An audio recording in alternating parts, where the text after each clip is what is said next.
Okay, good morning, guys. Sorry we missed you last week. We were doing family stuff for Thanksgiving, so it was a really fun weekend. We were away with my side of the family at my brother-in-law's cabin, and got to enjoy some time together as a family. We actually took the Jeeps up. That was the first time that we took both Jeeps. So the boys' Jeep and my Jeep. Did a little bit of trail riding on some old logging roads up there. It was super fun. Here's a clip from that. That's a proud papa watching his two boys in their Jeep. Look at him.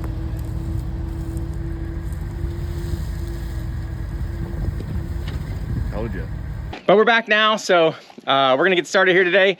We got a bunch of stuff going on here today, so we got to get the feeding done. But the bigger thing that's happening here today is Heather is having her Christmas sale.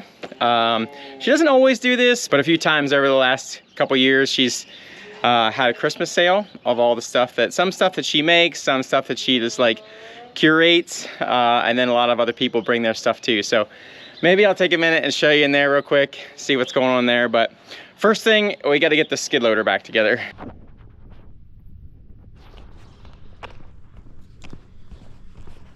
We got the sprayer all winterized, but we didn't get it put away yet. We still didn't get the Jeep washed from last weekend. Got to do that yet. Look at that thing. It was so fun.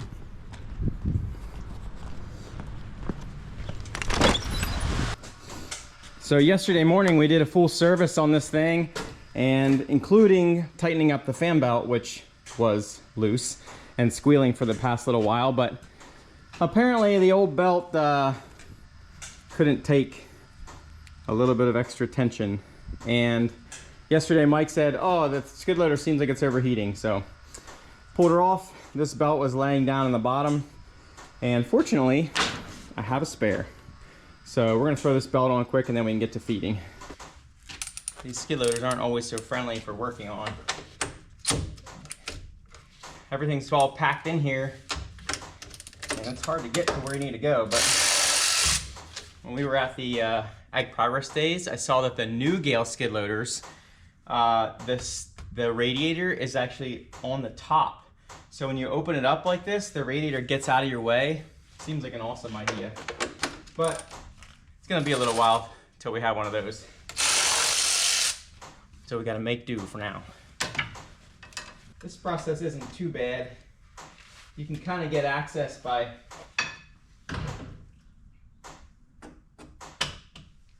removing this little plate in here. So I just put new gas struts on here, I don't know, last year. They're already shot. They don't hold it up. That's why I got my little stick in here. So when you remove this cover, at least you have access into this fan area, so you can slip the belt over the fan and get it in behind there. You don't actually need to take the fan off. So that's what we're gonna do. But we gotta get this alternator loosened up. That's how we tension the belt.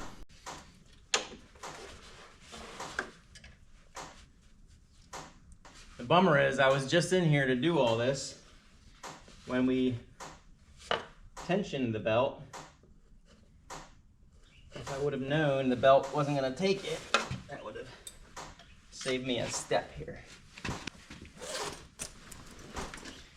This jacket is too big. Speaking of jackets, it got cold here. Man, the last couple of days it's got really cold. Cold for us, not cold for North Dakota or something. Mike actually spent a couple years working on a ranch in North Dakota, so he knows all about North Dakota cold.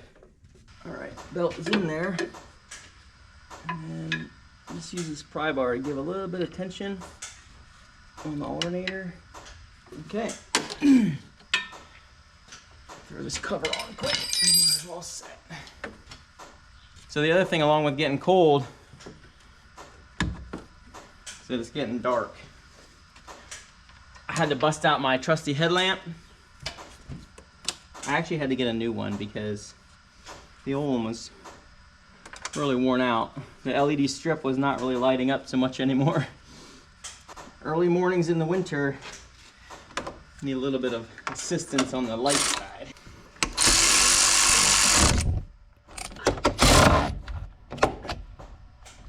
All right, I'm gonna get these tools put away, then it's time to get the feed.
Here.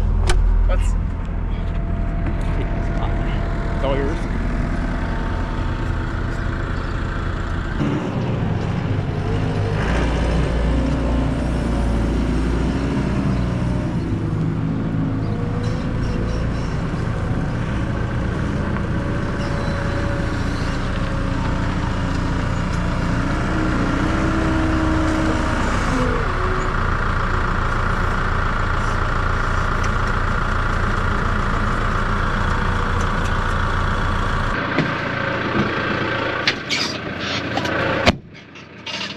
All right, first mix is ready.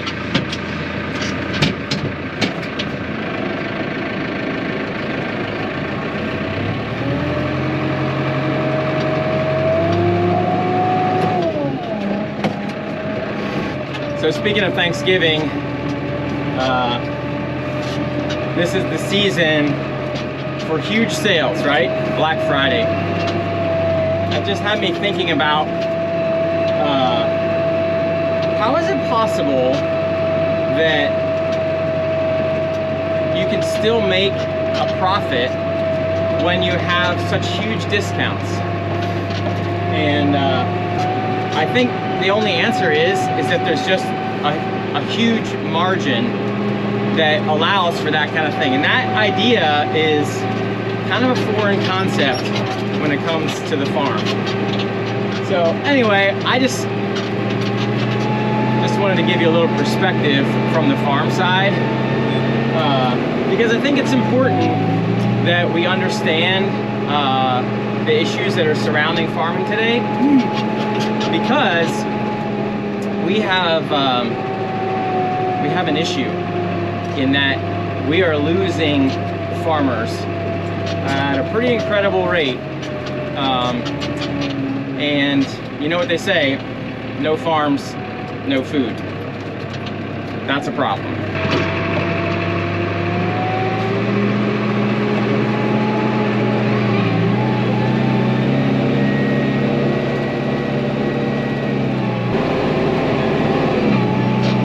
So the question that I'm asking is, why is it that everybody else can have these large profit margins, and at the farm level we can't have that? And the reason is that at the farm level we don't have control of input costs, and we don't have control of our product costs. And unfortunately, in a lot of cases, that has been worked to the disadvantage of the farmer, and the advantage of even the next level up. So there's lots of agribusiness that is profiting well, and it's coming out of the margin that's left at the farm. So the reason I wanted to talk about this is because I think that the biggest reason why we're struggling at the farm level on a financial side is because there's not enough money that's left at the farm. The problem is that the farm is always at the bottom of the pile. So everything, all of the income has to pass down through several hands, each of which is taking their portion and making sure that their needs and most of their wants actually are covered. And then when you get to the farm level, they say, oh, sorry, no money left. So you're just gonna have to make do. And unfortunately or fortunately, farmers are awesome at that, making do, figuring out a way. I think that's one of the requirements of being running a farm, is that you got to figure out how to make things happen when things are not ideal. But anyway. All right, let's run this mix off.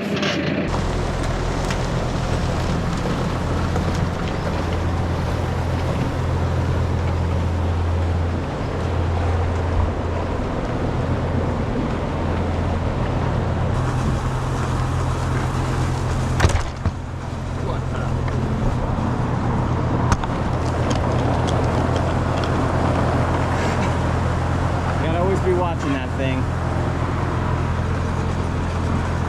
These guys have the bunks cleaned up pretty good.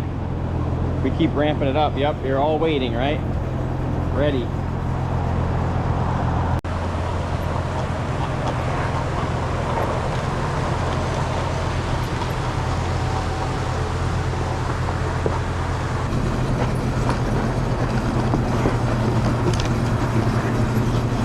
Gotta fix that plow. So with most industries, when margins get tight, what do? You increase the product cost. That's what everybody does. Hey, it's costing us way more to make these parts now, so we have to pass that cost on. So that's why we see all these cost increases. It's kind of crazy, actually, the difference in only a few years ago what things cost. But that's normal. That's how industry works. You gotta make sure that you have your bases covered, and so you have a product cost that's adjusted to support the business behind it. That's where farming is different. We don't get to do that. So when input costs are up, we don't have the freedom or the ability to say, well, you know what? We had a lot more going into the beans this year, so they're gonna cost more. That would make sense. Instead, we have a system that defines that price. And the crazy thing is that it's so volatile, and these slightest little things across the globe can make big changes in commodity values. You know, some war in a foreign country, or some post on social media can affect cattle prices, grain prices, fertilizer prices, and we have to respond to that. So you can have a grand plan worked out, calculating all of your input costs and matching that to the sale price. You adjust it to make sure you're making a profit, and in a moment that could be all different. One day you're making a profit, the next day you're operating at a loss. And that's just the reality of our system right now. There was a time in my lifetime, just a few years back, when we were getting $7 a bushel for corn. And now, a few years later, $4. I remember when soybean prices were $17 or even $19, I think, at one point. And we just sold our beans last week for $11. So on the good side, when we first started selling cattle, we were selling them at $1 a pound. And recently we've been as high as $2, $2.30. Now things are changing again, but big differences.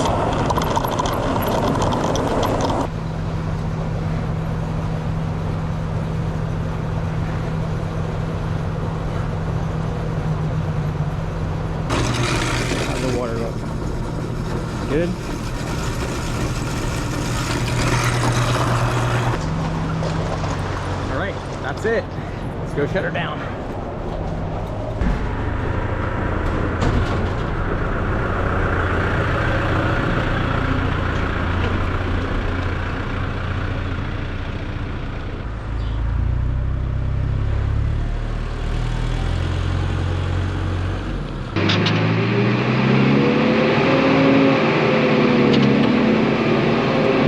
The bummer is these price swings are always, seems like always an opportunity for everybody else to mark up their products. But when they go the other way, I've never seen someone say, well, corn price is down, so we're gonna sell you our equipment for a little bit less.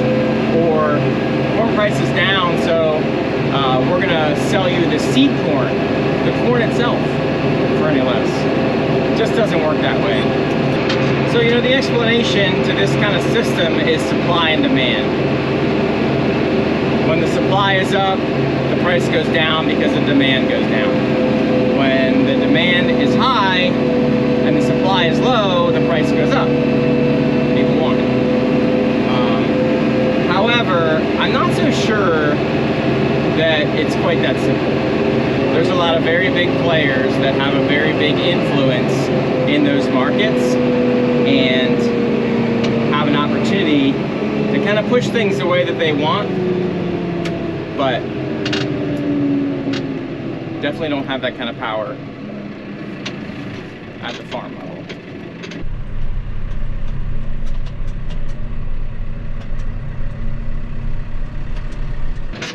And when you're talking about demand, there is definitely not less people to feed.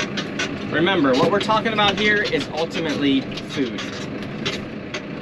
There's more people to feed, and actually I know for myself, after Thanksgiving, we are definitely not eating any less. Here comes Jaron. Time for the next load.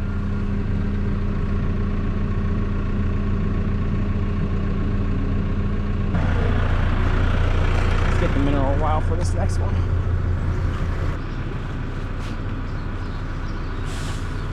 The unfortunate thing is the volatility of the markets right now.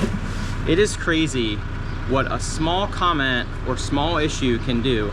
And we're not even talking about reality. We're talking about speculation as to what could happen. That's the crazy thing.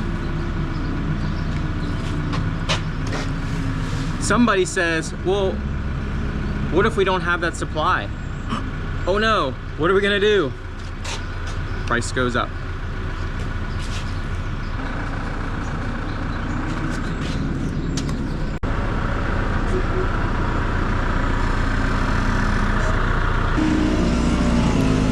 I'll tell you what, Mike did a great job washing everything up. It's just so nice when the equipment is clean. Look how clean the skid loader is.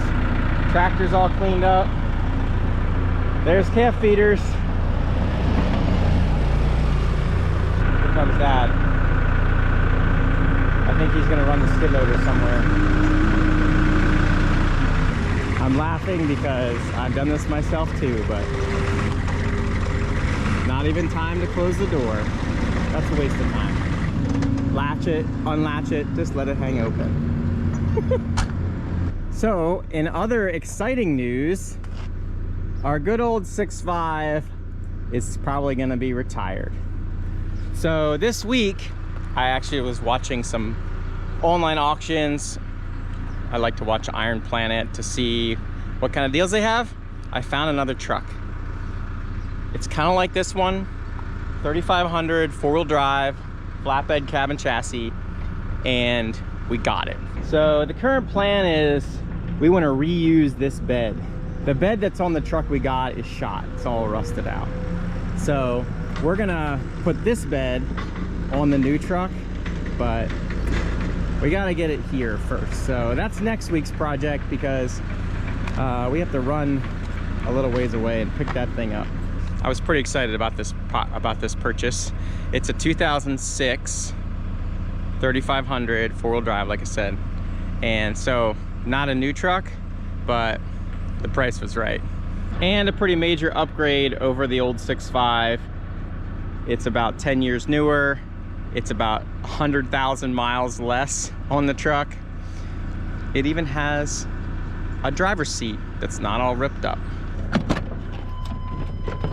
Dad uses the pillow. Look at the dog did. Come on, Kata. Right, next mix. Jaden's starting to feed calves. It looks like maybe he's doing it by himself. Heather's pretty tied up with the sale, and I think the girls might have to work today.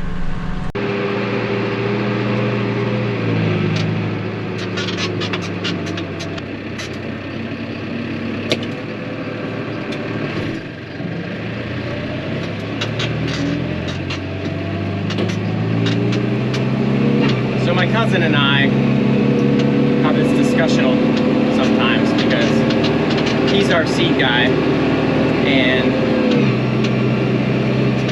I like to ask him why seed corn costs more when corn price is down. But to their credit, I get it. Their input costs have not changed. In fact, their input costs have gone up. And so the cost of labor, the cost of supplies, the cost of equipment is all going up. And so for them to run their business, they say, hey, we need to increase the price of the seed because all of our input costs are going up and we need to run our business. And I get it. That's how normal business runs. But the bummer is when you get to the farm, we don't have that luxury of doing that. And so although all of agribusiness can do that, they pass the cost down to the farm, and the farm is left to close the gap. So the farm doesn't get to run like normal business, where you keep this balance of input costs and product costs. So in the end, really what happens is that the farm just has to absorb that difference in that gap.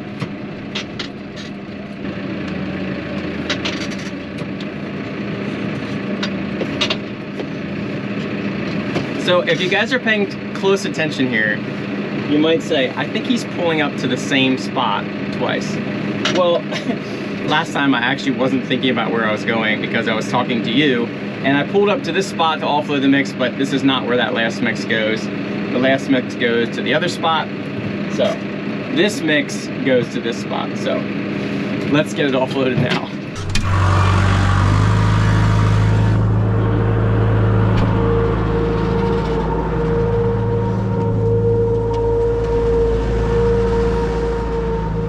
Waiting for your food?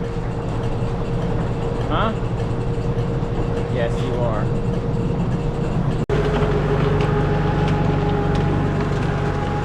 So this is not just the seed companies. This is all of the input costs that go into a farm, especially things like equipment. Equipment price has gone up significantly, and I mean, a lot. And not in proportion to the value of the products that are being made from that with that equipment. I actually just saw a graph the other day that showed product costs and equipment costs. I'm talking about farm product costs, so you know, grains, cattle, beef prices. So, and they used to be pretty matched, and at some point the equipment costs just kept rising, even though the farm product had decreased in value and creating a big gap.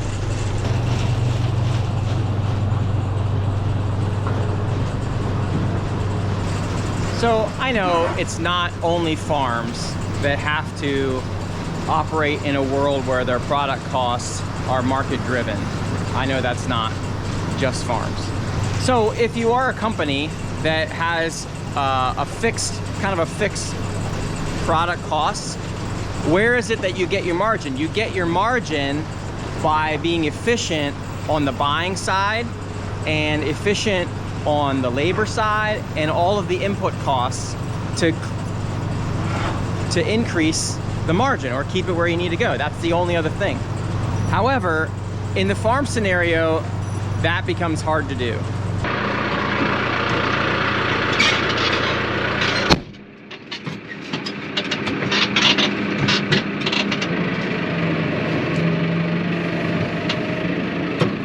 right, that mix is finished up. So anyway, if you want to be successful at business, you have to create this margin between the product costs and the input costs. And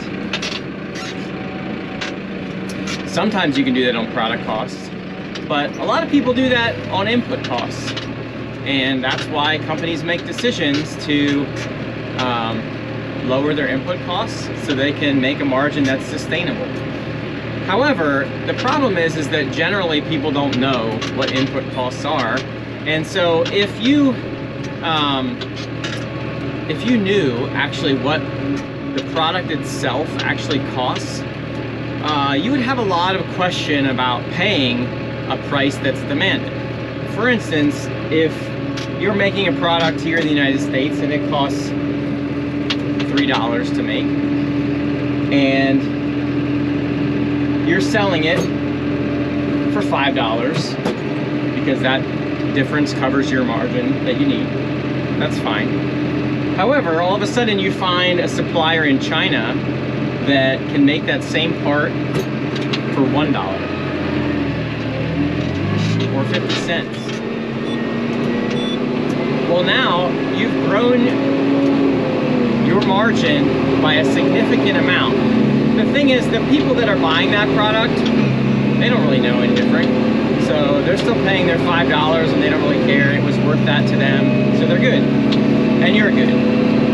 However, if there was like a team of people that was researching the input costs and then telling everybody about that, it would be very hard for you to keep your price at $5 when the people know that you like are only paying $1 to get that part. You know what I mean?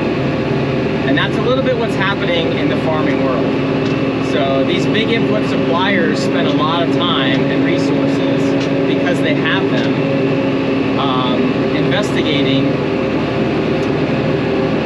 what it costs at the farm level, and then they tune their payments or their costs to match that, so that they can absorb the full amount. And they say, well, we know that it costs you this much to make it, and so we're just going to pay you this much, or we're going to charge this much.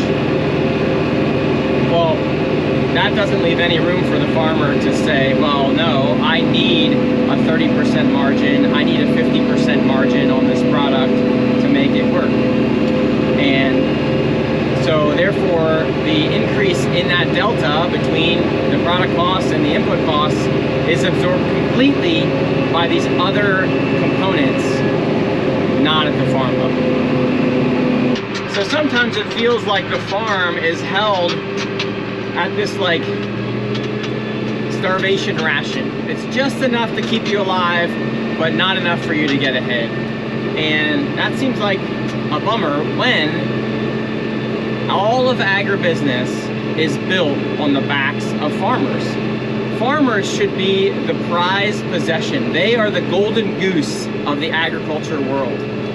And instead, we're killing the goose to try to get the eggs. You guys remember that story? That's the analogy.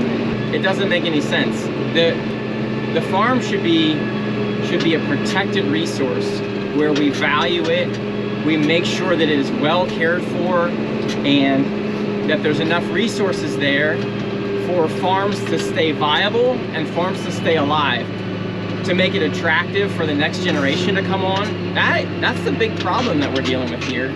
Why are we having less farmers? It's because the farmers that are in place don't have anyone coming down the line that is interested in taking their place.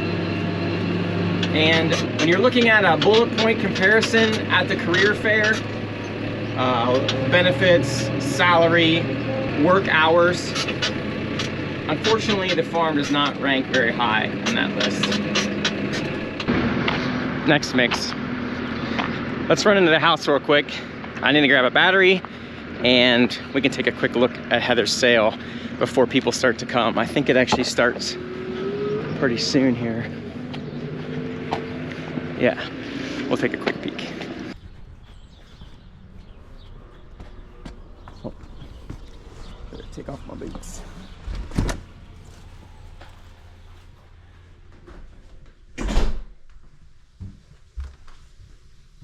how's it going? It's going good. Thought I'd show off a little bit of what's going on here. Oh, nice. Oh, is this one? Again. I mean, it's pretty impressive, actually. Yeah. When it comes to home decor and doing stuff, your wife is always impressive. You know what?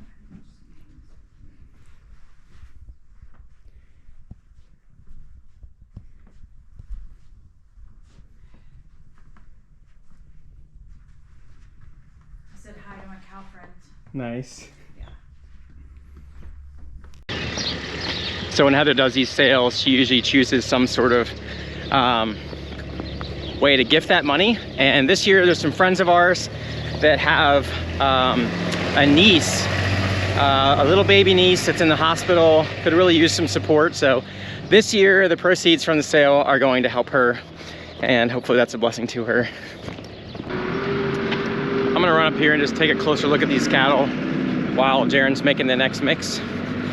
That way he can keep going, and that'll be ready by the time we come back. So anyway, you might be asking, well then, like, why do you do it? Why do farmers want to farm when you're getting squeezed on both ends like this? And the reason is the lifestyle. We love being on the farm. There's no question about it. We would absolutely do it all over again. So I'm not saying this to be complaining about the farm life. I'm just bringing this up so that you guys are aware. So I'm not saying all this to be a complainer. I don't want to be a complainer. I'm saying all this to be an educator, because I think it's important for us to understand the situation that's happening here, because whether we like it or not, we all need food. And when we have the decrease in farms that we're seeing, I feel like it's a problem for everybody, whether you're connected at the farm level or not. So the farm lifestyle has a lot of sacrifice, and it takes a lot of grit to be a farm family, but the reward is so great. And that is the difference that makes this possible, because you gotta have something more. When there's a lot of pressure and things are tight, we need something that keeps us going, and that's it. So the thing that seems just a little bit unfair to me sometimes is when people recognize that passion for the lifestyle and then they use it to their advantage. So they take advantage of someone's passion because they just love doing it, and they make decisions to better themselves because they know that the farmer still wants to do it. And I feel like that's just a little bit unfair. So we had a new addition in the pasture this week. See that little guy? Not sure where all the moms are at. Two of them are over there. These guys are just chilling.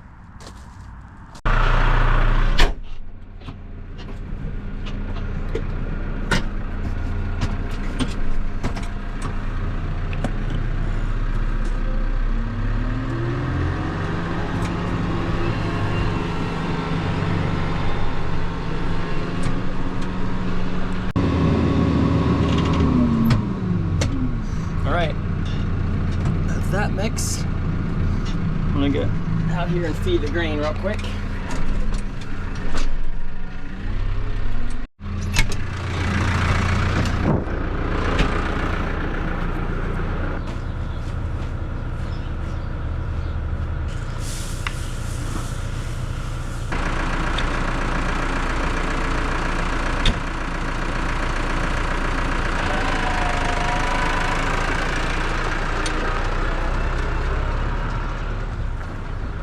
So when there is this squeeze on both ends like this, you know, where does the relief come from, or how is it even possible? And unfortunately, the way to close that gap is often debt. I heard some statistics that this year farm debt in the nation will surpass $560 billion. That's, oh my. $560 billion in farm debt. And I'm not surprised by that. You know, if you're a farmer, there's no question that you are very used to operating with a heavy debt load. land prices, equipment prices are all like huge investments, and the only way to do that is to take on debt. And when that's managed well, that can be to your advantage, and it can be used as a resource to get where you need to go. But the one thing that I think is a little bit different when it comes to the farm is that when we process taking on debt, we're processing a debt load that's a generational debt load. We're not talking about like 2 or 3 year return on investment. We're talking about debts that will extend out beyond my lifetime. And that is the only way to make it possible. And again, that's normal in the farm world, that you know, to buy a farm, you're not gonna pay it off in a couple years. To buy a piece of equipment, you're not gonna pay it off in a couple years. It's gonna be a long-term commitment and a long-term wait that you need to manage. And I think that's just very different than a lot of other industry, where the return on investment is much shorter window, because it doesn't really make sense for most industries to process debt that extends out 30, 40 years, because that's not how companies work. So we're talking about debts that can be repaid and have an income base that will pay them off, you know, in a few years. And that makes it work. But the farm does not have the luxury to do those kind of things, because the margin is just not there to be able to pay off that debt in an accelerated way. The thing that's hard for me to understand is why there's provision in all the rest of industry for these extra benefits, for good salaries, for 401k plans, for tuition reimbursement, all this stuff. There's provision for all that, but when you come to the farm level, it's like that's not available. And I just don't know why that has to be. You know, that why everyone else gets to operate in that sort of luxury, and at the farm level, that's restricted, because it's just not enough dollars to make things like that happen. Anyway, not sure all that rambling made sense, but hopefully at least gave you a little bit of perspective and a little bit of awareness to this issue. The reality is the pressure is pretty great, and not all farmers are able to handle it. So not only are we losing farms and losing farms in a generational turn, but there's actually been an increase in farmer suicide over the past couple years too. And I think that's just really connected to this pressure and the connection that the farmer has to the farm lifestyle. And so that's why I think it makes it really critical and becomes a big issue, is that yeah, to ask a farmer to give up his job is not just switching jobs. It's actually the end of a lifestyle, and that's really difficult to process. And so yeah, I just wanted to share my heart a little bit about that. Like I said, we love being here. I don't want to be a complainer about that. Being on the farm has been one of the great blessings in my life, and I hope it's a blessing for our kids also. I think that growing up on a farm, being involved in this farm culture, gives you a perspective and sets you up for life. Whether you're in the agriculture industry or not, it sets you up for life in a way that very few other things can do. Anyway, feel free to post a comment. Let me know what you're thinking. If you have any questions, maybe I can give a little more insight from our perspective at least. But anyway, got to get back to feeding. Okay, last mix for the morning. We're running this out.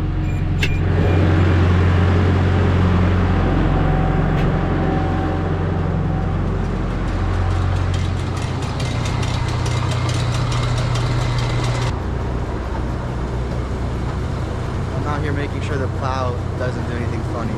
Right.